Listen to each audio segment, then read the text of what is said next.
Okay, so we're binge watching the next Food Network star. Love that show. These are people who want to be the next Food Network star. They want to be on television, they want to cook their food for the audience. And they do this cooking and they show their stuff and how good they are as a chef. And then they have to do presentations and videos, Instagram stuff, and in front of audiences.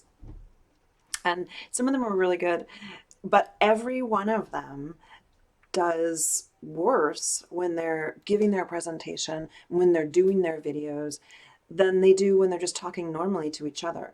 So they get nervous, they forget what they're going to say, they trip up, and they draw a blank. One girl actually said that what did she say? She said, I blacked out. She blacked out. Like in her mind, she was up there trying to describe her dish for a group of people, and she started kind of going fast and not really describing it very well because she didn't have control over her what she was trying to communicate. So when she finally walked away, and she was like, "Phew, I don't even know what happened during that time." That's normal. All of these people are so normal. And the solution for the next Food Network star and all the people on the show, and for everyone who has to do things that are a little bit nerve-wracking, first you have to admit that you're a little bit nervous doing this, okay? That's the first thing you have to do, because otherwise you can't get rid of it. One guy who made a mistake when he poured something in. He's usually pretty good when he's in front of the camera, and this time he was in front of people, so maybe it was a little bit different for him. But he poured a little too much in, and he got so flummoxed. He was like, I put too much in, and then he started going over himself and saying, "Oh, I said together, together twice," or something. I don't know.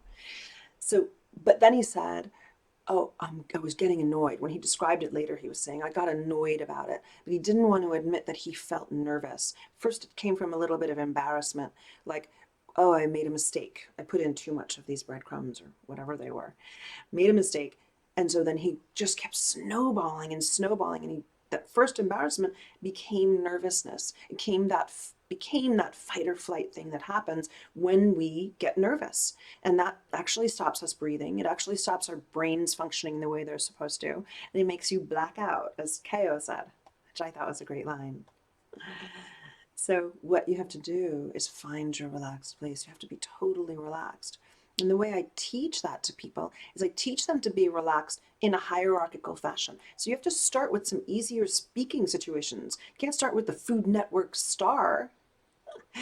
So they have to learn how to be relaxed in various speaking situations of their lives, and then they can do it in the places that are the most scary. So if you're out there giving presentations or doing videos, what you want to do is you want to do your relaxation exercises. Find your relaxed place in the easier speaking situations, and then that becomes a step in order to get it to the next speaking situations that are a little bit more challenging, and then all the way to the really scary, anxiety ridden situations. I always say that the stakes of a situation, you have like a little graph here, these are the stakes of a situation. The higher the stakes, the worse your performance. You have an inverse relationship there between the stakes of a situation, how much you want to get out of this. When the people on the next Food Network star are chit-chatting with someone on the show, there's no stakes there. But when they're have that video camera in front of them talking, they're like, "Oh my God, everything's riding on this. I gotta be the next Food Network star."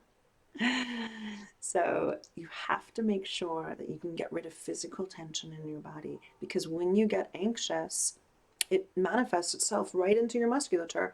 And what does that do? It stops you from breathing. You get verklempt, and it stops you from getting oxygen to your brain as a result. So all of this tension in your throat kind of trips you up. So you got to do your relaxation exercises. I'm going to recommend that you come to me so I can help you make you a superstar. And my website is down right now, and I'm going through very, very severe depression over this. Very severe. Um, yeah, so, but what you can do is text me at 310-409-6060, 310-409-6060, and you can set up a consultation with me and we'll chit chat. Okay? See you later.